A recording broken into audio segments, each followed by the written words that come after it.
Most welcome our YouTube channel H job update પર. આપણે 1 થી 8 ચેપ્ટર જે છે એ આગળ જોઈ ગયા છીએ. જો તમે જોયા ન હોય તો આપણું પ્લેલિસ્ટ જે છે તે તમે ચેક કરી લેજો. ત્યાં બધા ચેપ્ટર જે છે એ ડિટેલમાં સમજાવવામાં આવ્યા છે.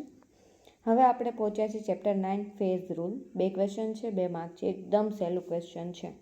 આમાંથી પૂછાય એવું કે 2 માર્ક્સ પૂછાય તો 2 માર્ક્સ આવી જ જાય એવું છે. અને રિવિઝનની પણ બહુ કાંઈ જરૂરી એવું લાગતું નહીં. તો આપણે ચાલુ કરીએ. તો કે ફેઝ રૂલ. તો કે ફેઝ રૂલ શું છે? તો કે થર્મોડાયનેમિક્સનો ઉપયોગ થતો હોય એક મહત્વપૂર્ણ નિયમ છે જે પ્રણાલી, ફેઝ, ઘટક અને સ્વતંત્ર પરિણામો વચ્ચેનો સંબંધ દર્શાવે છે. જો ઉપયોગ શેનો થાય? થર્મોડાયનેમિક્સનો. પછી શેના પર આધાર રાખે? તો કે સિસ્ટમ, ફેઝ, કમ્પોનેન્ટ અને ડિગ્રી ઓફ ફ્રીડમ. F બરાબર C-P+2 એમ યાદ ન રહીએ તો કે પીએફ હોય ને, આપણે બેંકમાં પીએફ કરીએ, પીએફ બરાબર C2 બરાબર પીએફ, એટલે વચ્ચે બેની સરવાળાની નિશાની આવશે F+P બરાબર C+2. પછી એફ એમાં શું છે? તો કે ડિગ્રી ઓફ ફ્રીડમ છે, સી છે કમ્પોનેન્ટ છે, પી છે ફેઝ છે. ફેઝ એટલે શું? તો કે એક સરખી ભૌતિક અને રાસાયણિક રચના ધરાવતો ભાગ એટલે ફેઝ. જેમ કે તો કે પાણી છે, બરફ છે અને વરાળ છે. ટૂંકમાં 3 જુદી જુદી અવસ્થા હોય તો કે 3 ફેઝ છે, 2 જુદી જુદી અવસ્થા હોય 2 ફેઝ છે, એવી રીતના. પછી જોઈએ તો કે ઘટક. તો કે પ્રણાલીમાં રહેલા મૂળભૂત પદાર્થોની સંખ્યા. જેમ કે પાણી તો કે 1 કમ્પોનેન્ટ, પાણી અને કેરોસીનનું મિક્સચર 2 કમ્પોનેન્ટ. પછી ખનિજ તેલ ને ખનિજ વાયુ તો કે 2 કમ્પોનેન્ટ, એવી રીતના. પણ વાયુ પદાર્થ જે છે એને કમ્પોનેન્ટ તરીકે લેવામાં આવતું નથી. સ્વતંત્ર પરિણામો તો કે તાપમાન છે, દબાણ છે વગેરે જેવી પરિસ્થિતિઓ તમે સ્વતંત્ર દબાણ તરીકે લઈ શકો. કે ડિગ્રી ઓફ ફ્રીડમ તો કે બીજું કઈ અવસ્થા જે છે એના ઉપર અસર કરે છે. તો કે તાપમાન છે, દબાણ છે, બીજું અન્ય પણ હોઈ શકે. ઉદાહરણ તરીકે જોઈએ તો કે પાણીના નિયમ માટે તો કે માત્ર દ્રવ પાણી હોય તો કમ્પોનેન્ટ 1 અને ફેઝ 1. એટલે તો કે એફ આપણે કીધું તો પીએફ બરાબર C2, તો કે એફ બરાબર સી, 1 કમ્પોનન્ટ છે, 1 ફેઝ છે અને +2 એમના એટલે 2 જવાબ આવશે. બરફ અને દ્રવ પાણી તો કે જો બરફ છે અને પાણી છે એટલે 2 ફેઝ થયા. કમ્પોનન્ટ કેટલા? તો કે 1 જ થાય. કેમ? તો કે એનું અણુસૂત્ર શું? તો કે H2O 1 જ થાય. એટલે તો કે 1 - 2 ફેઝ 2 છે એટલે, અને +2 -2 જાય એટલે 1. ડિગ્રી ઓફ ફ્રીડમ કેટલું? 1. દ્રવ, પાણી અને વરાળ તો કે ફેઝ કેટલા? 3. કમ્પોનન્ટ કેટલા? 1. હવે 2 ને 1 3, 3 ને 3 માં 3 થાય તો 0, એટલે કેટલા ફ્રીડમ આવશે? Degree of freedom 0. ફેઝ નિયમનું મહત્વ શું છે? તો કે વિવિધ અવસ્થાઓ વચ્ચેના સંતુલન માટે ઉપયોગી છે. ઔદ્યોગિક પ્રક્રિયાઓમાં યોગ્ય પરિસ્થિતિ નક્કી કરવા માટે સહાયક તરીકે વર્તે છે. પદાર્થોના તાપમાન અને દબાણ સંબંધિત ગ્રાફ બનાવવા માટે પણ તેનો ઉપયોગ થાય છે. પછી મેટલર્જી, રસાયણશાસ્ત્ર અને ભૌતિકશાસ્ત્રમાં અત્યંત જરૂરી હોય છે. ફેઝ નિયમની સૈદ્ધાંતિક વ્યુત્પત્તિ આપણે જોઈએ તો કે આધારભૂત વિચાર કેમાંથી લેવામાં આવ્યો છે? તો કે ફેઝ નિયમ દર્શાવે છે કે પ્રણાલીમાં કેટલા પરિણામોને સ્વતંત્ર રીતે બદલી શકાય છે. એ માટે તાપમાન, દબાણ, ઘટકોની સંખ્યા ધ્યાનમાં લેવામાં આવે છે. પ્રક્રિયા છે તો કે CP, પછી ઘટકોની સંખ્યા, ફેઝની સંખ્યા અને રાસાયણિક સંભાવના. ઘટકોની સંખ્યા જોઈએ તો પ્રણાલીમાં કેટલા સ્વતંત્ર રાસાયણિક પદાર્થો છે તે દર્શાવે છે. ફેઝ શું દર્શાવે છે? કેટલી ભૌતિક અવસ્થા અથવા તો રાસાયણિક અવસ્થા છે તે દર્શાવે છે. રાસાયણિક સંભાવના શું? તો કે દરેક ઘટક માટે દરેક ફેઝની રાસાયણિક સંભાવના સમાન હોવી જોઈએ, નહીં તો પ્રતિક્રિયા ચાલતી રહેશે. દરેક ફેઝ માટે કેટલા સમીકરણ જરૂરી છે? તો કે દરેક ફેઝ માટે દરેક ઘટકોની રાસાયણિક સંભાવના માટે સમીકરણ હોય છે. એટલે કે કુલ સમીકરણોની સંખ્યા બરાબર, કારણ કે દરેક ફેઝ માટે એક જ સંભાવના આધારભૂત બાકી સમીકરણ લખી શકાય છે. સ્વતંત્ર પરિણામો Fની ગણતરી તો કે કુલ પરિણામો, દબાણ, તાપમાન, ફેઝની ઘટક તરીકેનું સંકેન્દ્રણ. કારણ કે દરેક ફેઝ માટે ઘટકોની સંખ્યા કુલ 1 થાય છે એટલે તે સ્વતંત્ર હોય છે. આથી કુલ પરિણામ 2 + P C-1 સમીકરણની સંખ્યા આપણે લખીએ તો P2 - P + C આવો જવાબ આવશે. એટલે તો કે C-P+2, F બરાબર C-P+2. આ બધું પૂછાશે નહીં, ડાયરેક્ટ ખાલી તમે સૂત્ર યાદ રાખીને CP બરાબર PF બરાબર C2. મહત્વ શું? તો કે આપણે જોઈએ ને એક ઘટક પ્રણાલીનું પાણી સિસ્ટમ. હવે આપણે જોઈએ તો કે દરેક ઘટક પ્રણાલી શું છે? તો કે એક ઘટક પ્રણાલી શું છે? તો કે જ્યારે પ્રણાલીમાં માત્ર એક જ રાસાયણિક પદાર્થ હોય, અનેક અવસ્થાઓમાં હાજર હોય તો એને શું કહેવાય? એક જ ઘટક. એટલે કે તેનું રાસાયણિક કમ્પોનન્ટ આપણે જોઈએ તો શું છે તો કે એક જ છે, H2O મોલિક્યુલ છે. હવે એના 3 જુદા જુદા ભૌતિક સ્વરૂપ છે, ઘન છે, પ્રવાહી છે, વાયુ છે, પણ ઘટક કેટલું છે? એક. તો એને એક ઘટક પ્રણાલી કહેવામાં આવે છે. આપણે અહીંયા આપ્યું છે બરફ તો કે ઘન અવસ્થામાં, પાણી તો કે દ્રવ્ય અવસ્થામાં, વરાળ તો કે વાયુ અવસ્થામાં. ત્રણેય ફેઝ અલગ અલગ પરિસ્થિતિઓની મળી છે. ફેઝ નિયમ પાણી માટે તો કે F = C - P + 2. હવે કમ્પોનન્ટ કેટલા છે? એક. ફેઝની સંખ્યા કેટલી છે? તો કે પાણી શું કહેવાય દ્રવ્ય માટે 1, પછી બરફ અને પાણી માટે તો કે 2. કેમ? તો કે બરફ છે એ ઘન સ્વરૂપે હોય છે, પાણી છે વાયુ સ્વરૂપે હોય છે. પછી તો કે બરફ, પાણી અને વરાળ ત્રણેય માટે થઈને તો કે 3. જો અહીંયા બધાની ઇન્ડિવિજ્યુઅલ છે ને ગણતરી આપેલી છે, જોઈ લેજો તમે તમારી રીતે. હવે પાણીના ફેઝ ડાયાગ્રામમાં દર્શાવેલી મુખ્ય વિશેષતા શું છે? તો કે સામાન્ય બિંદુ. જ્યારે ત્રણેય અવસ્થાઓ એક સાથે હોય ને એને ટ્રિપલ પોઈન્ટ કહેવાય, એટલે કે એક સાથે હોય. એના પાણીમાં 0.01 ડિગ્રી સેલ્સિયસથી અને 0.006 ATM દબાણ. ટ્રિપલ પોઈન્ટ કહેવાય. કોને કહેવાય? તો કે ત્રણેય બિંદુ જ્યાં એક જગ્યાએ આલેખમાં ભેગા થાય એને શું કહેવાય? ટ્રિપલ પોઈન્ટ અથવા તો સામાન્ય બિંદુ.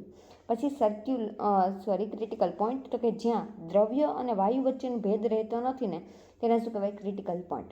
ક્રિટિકલ પોઈન્ટ ક્યાં હોય? તો કે દ્રવ્ય અને વાયુની વચ્ચે હોય. પછી ફેઝ રેખાઓ તો કે દ્રવ્ય અને ઘન વચ્ચે કોઈ, દ્રવ્ય અને વાયુ વચ્ચે કોઈ, ઘન ને વાયુ વચ્ચે કોઈ, વચ્ચે સંતુલન દર્શાવે છે. પાણીનો એક ઘટક સિસ્ટમનો ઉપયોગ ક્યાં થાય? તો કે ફેઝ પરિવર્તનમાં, તો કે બરફથી પાણી, પાણીથી વરાળ સમજવા માટે. ઉષ્માગતિકીય સમીકરણ માટે આધારભૂત છે. ઔદ્યોગિક પ્રક્રિયાઓમાં દબાણ અને તાપમાનના નિયંત્રણ માટે તેનો ઉપયોગ થાય છે. પ્રયોગશાળામાં સંતુલન, દ્રવ્યતા અને દબાણ આધારિત અભ્યાસ માટે તેનો ઉપયોગ થાય છે. પાણીનું એક ઘટક ફેઝ ડાયાગ્રામ વિગતે. તો કે ફેઝ ડાયાગ્રામ શું છે? તો કે સંબંધ બતાવે પાણીના ઘન, પ્રવાહી અને વાયુ અવસ્થામાં કેવી રીતે બદલાવ આવે છે તે. જો આવી રીતના સુરેખ રેખા મળશે, તાપમાન વિરુદ્ધ ઘન, પ્રવાહી અને વાયુ. બરફ અને પાણી રેખા છે, દબાણ અને તાપમાન બરફ, દ્રવ્ય પાણીમાં ફેરવાય છે. પાણી અને વરાળ રેખા તો કે જ્યાં પાણી છે વરાળ બને છે અને અથવા તો પાછું દ્રવ્ય બને છે. બરફ અને વરાળ રેખા તો કે જ્યાં ઘન અને વાયુ વચ્ચે સીધું પરિવર્તન થાય છે. ટ્રિપલ પોઈન્ટ તો કે જ્યાં ત્રણેય વસ્તુ એક જ જગ્યાએ ભેગી મળે છે. તાપમાન કેટલું? 0.01 ડિગ્રી સેલ્સિયસ અને દબાણ કેટલું? 0.006 ATM દબાણ. અને ક્રિટિકલ પોઈન્ટ એટલે કે તો કે પાણી અને વાયુ વચ્ચે જ્યારે ભેદ ન રહે તો તેને શું કહેવાય? ક્રિટિકલ પોઈન્ટ કહેવામાં આવે છે. અને 374 ડિગ્રી સેલ્સિયસ તાપમાને અને 218 ATM દબાણે થાય છે. IMP આમાં ટ્રિપલ પોઈન્ટ અને ક્રિટિકલ પોઈન્ટ છે. ટ્રિપલ પોઈન્ટ ક્યાં? તો કે ત્રણેય અવસ્થાઓ જે ભેગી થાય છે ત્યાં હોય છે. તાપમાન કેટલું? 0.01 ડિગ્રી સેલ્સિયસ. દબાણ કેટલું? 0.006 ATM દબાણ. ક્રિટિકલ પોઈન્ટ તો કે દ્રવ્ય અને વાયુ વચ્ચે ભેદ ન રહે ત્યાં ક્રિટિકલ પોઈન્ટ હોય. અને 374 ડિગ્રી સેલ્સિયસ તાપમાન અને 218 ATM દબાણ. ફેઝ ડાયાગ્રામમાંથી મળતી માહિતી કઈ કઈ છે? તો કે કયા દબાણ અને તાપમાને પાણી બરફ બને છે, ક્યારે તે દ્રવથી વરાળમાં ફેરવાય છે. ટ્રિપલ પોઈન્ટની ચોક્કસ પરિસ્થિતિઓ દર્શાવે છે. ઊંચા દબાણ પર પાણીનું વર્તન બતાવે છે. ઔદ્યોગિક ઉપયોગ માટે જરૂરી નિયંત્રણ. પ્રયોગમાં ઉપયોગી શું છે? તો કે બરફ બનાવવો કે ઓગાળવો યોગ્ય તાપમાન અને દબાણ નક્કી કરી શકાય છે. સ્ટીમ એન્જિન કે બોઇલર તો કે પાણી, વરાળ બનાવવા માટે દબાણ અથવા તાપમાનનું નિયંત્રણ કેટલું છે. પછી ક્રાયોજેનિક્સ, પછી વિજ્ઞાન અને શિક્ષણ. પછી જુઓ અહીંયા આપ્યું છે આપણે પાણીનું phase diagram for water system. જો વચ્ચે O બિંદુ છે ટ્રિપલ પોઈન્ટ દર્શાવે છે કે જ્યાં ઘન, પ્રવાહી અને વાયુ ત્રણેય અવસ્થાઓ છે ને એ ભેગી થયેલી છે. અહીંયા નીચેની બાજુ જુઓ સબ્લિમેશન કર્વ છે, ઉપરની તરફ મેલ્ટિંગ કર્વ છે અને અહીં 374 ડિગ્રી સેલ્સિયસે ક્રિટિકલ પોઈન્ટ બતાવ્યો છે કે જ્યાંથી છે ને આગળ ગ્રાફ છે એ વધતો નથી. ક્રિટિકલ પોઈન્ટ કઈ વચ્ચે હોય? તો કે પાણી, દ્રવ અને વરાળ એટલે કે વાયુ ફેઝ વચ્ચે હોય. દેખાય છે બધાને? પછી અહીંયા ક્રિટિકલ પ્રેશર છે 218 ATM દબાણે. પછી સલ્ફરનું એક ઘટક સિસ્ટમ. તો કે એક ઘટક સિસ્ટમ છે, કમ્પોનન્ટ કેટલાય છે? એક જ છે. કોણ? તો કે સલ્ફર. હવે સલ્ફરમાં શું? તો કે જો રાઇનોક્લોરિક સલ્ફર અને મોનોક્લાઇનિક સલ્ફર, લિક્વિડ સલ્ફર અને સલ્ફર વરાળ એટલે કે ગેસિયસ ફોર્મમાં.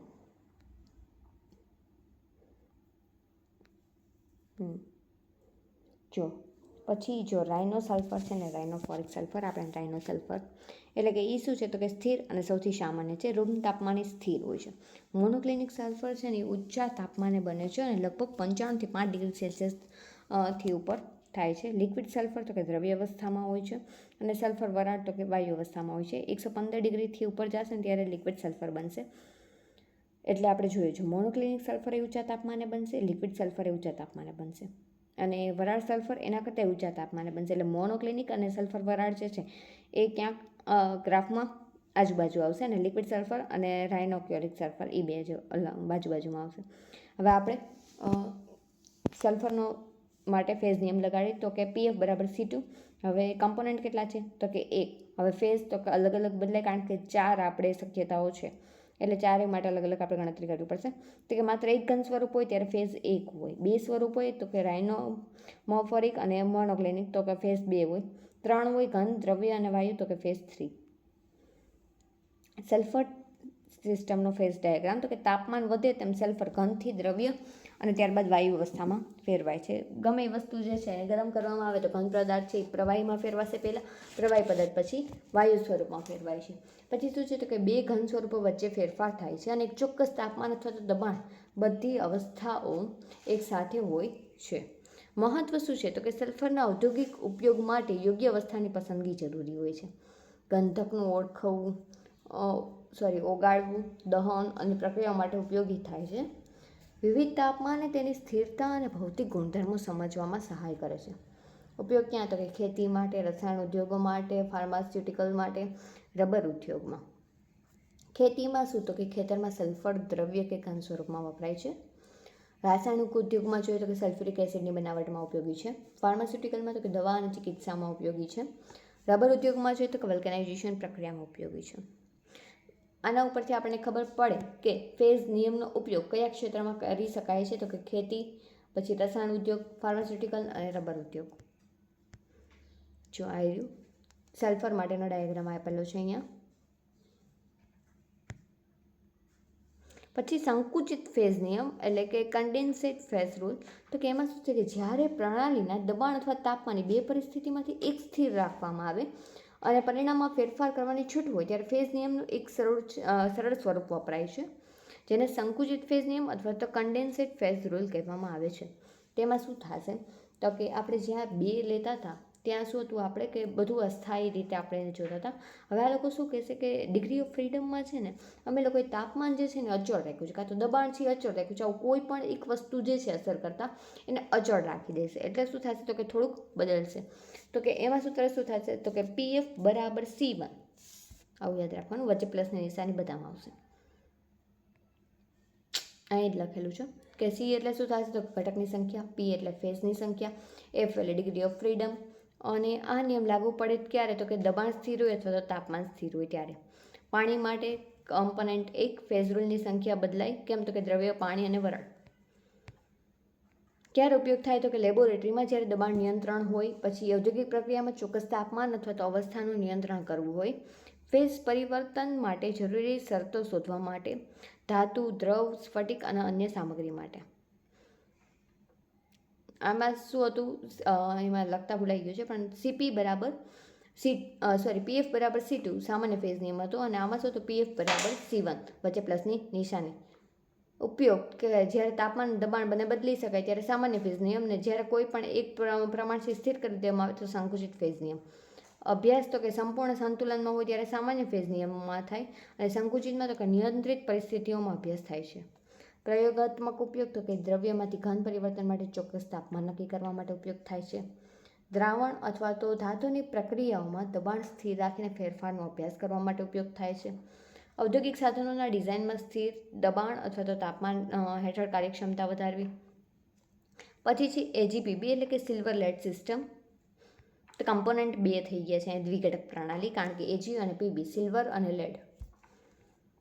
તો કે સામાન્ય લાક્ષણિકતા શું છે કે મર્યાદિત દ્રાવ્યતા હોય છે, બંને ધાતુ અલગ અલગ ક્રિસ્ટલ રચનાઓ ધરાવે છે અને સંપૂર્ણ મિશ્રણ થાય તેમ છે જ નહીં કારણ કે તેથી ફેઝ અલગ રચના જોવા મળે છે. ઠંડક દરમિયાન બે ઘન અવસ્થાઓ અથવા તો ઘન પ્લસ દ્રવ્ય અવસ્થાઓમાં સહઅસ્તિત્વમાં રહે છે.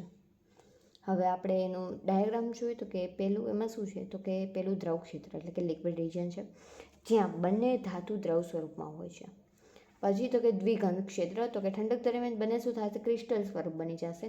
પછી તો કે યુટેક્ટિક બિંદુ એમાં શું થશે તો કે જ્યાં દ્રવથી બે ઘન સ્વરૂપો એક સાથે બને છે. પહેલું શું છે તો કે બે દ્રવ્ય સ્વરૂપે હોય, પછી બે ઘન સ્વરૂપે હોય. અને યુટેક્ટિક પોઈન્ટ એટલે શું તો કે જ્યારે કોઈ પણ પદાર્થ જે છે એ દ્રવ્યમાંથી ઘન બનતો હોય એ પરિસ્થિતિ. તાપમાન ઊંચું હોય ત્યારે તો કે દ્રવ્ય અવસ્થામાં હોય. યુટેક્ટિક તાપમાને તો કે સોલિડમાંથી લિક્વિડમાંથી સોલિડ બનતું હોય. નીચું હોય ત્યારે તો કે બેવું સોલિડ તાપમાને હોય, લિક્વિડમાંથી સોલિડ બનતું હોય, સોલિડમાંથી લિક્વિડ બનતું હોય. પછી છે યુટેક્ટિક પ્રકારની પ્રક્રિયા, તો કે દ્રવ્ય એલોય જ્યારે યુટેક્ટિક તાપમાને પહોંચે છે ત્યારે તે એકસાથે બે અલગ ઘન સ્વરૂપો પરાવર્તિત થાય છે. આ પ્રક્રિયા કેવી હોય છે તો કે ઝડપી હોય છે, મળીને એક વિશિષ્ટ સૂક્ષ્મ રચના બનાવે છે જે સામગ્રીના યાંત્રિક ગુણધર્મોને અસર કરે છે. એજીપીબી એલોયનો ઉપયોગ તો કે સોલ્ડર એટલે કે ઇલેક્ટ્રોનિક્સમાં જોડાણ માટે ઓછા તાપમાને ઓગળી શકે તેવા મિશ્રણ તરીકે થાય છે. બેટરીઓ એટલે કે ખાસ કરીને પીબી આધારિત બેટરીઓમાં કેટલાક સુધારાઓ માટે. ધાતુ ઔદ્યોગિક ઉપયોગ તો કે ઓછા ખર્ચે બનેલા મિશ્રણો માટે થાય છે. કલાકૃતિ અને શણગારમાં પણ એટલે કે ચાંદીના દેખાવ સાથે શીશાના લાભ માટે. ફેઝ નિયમ લાગુ કરીએ તો કે કેટલા કમ્પોનન્ટ છે? 2. ફેઝની સંખ્યા કેટલી છે તો કે અલગ અલગ હોય. યુટેક્ટિક બિંદુ પાસે તો કે 3 હોય, દ્રવ્ય હોય, ઘન હોય, અને ત્રીજું સંયુગ તો કે ઘન અડધું ઘન હોય અને અડધું દ્રવ્ય હોય, એટલે કે ફેરફાર હજી થતો હોય એ પ્રક્રિયા. મહત્વ શું તો કે યુટેક્ટિક બિંદુ એલોયના રચનાત્મક ગુણધર્મો માટે જરૂરી છે. ઔદ્યોગિક ઉત્પાદન દરમિયાન યોગ્ય દબાણ અને તાપમાન પર નિયંત્રણ રાખવું જરૂરી બને છે. સામગ્રીની મજબૂત ઓગળવાની ક્ષમતા અને અન્ય ગુણધર્મો પર તે અસર કરે છે.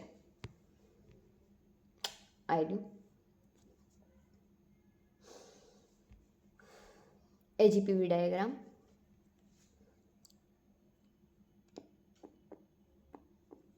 જો આ 2.6% એજી અને 97.4% એ જે છે યુટેક્ટિક પોઈન્ટ છે 303 ડિગ્રી સેલ્સિયસ તાપમાને.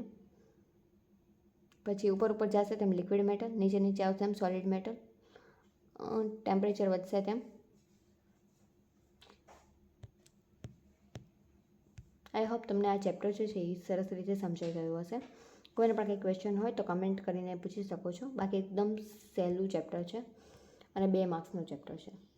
જો તમે આપણી ચેનલને સબસ્ક્રાઈબ ન કરી હોય તો પ્લીઝ ચેનલને સબસ્ક્રાઈબ કરજો, લાઇક આપજો અને કમેન્ટ કરજો. અને MCQ સિરીઝ જો કોઈને જોતી હોય તો કમેન્ટ કરજો. Thank you.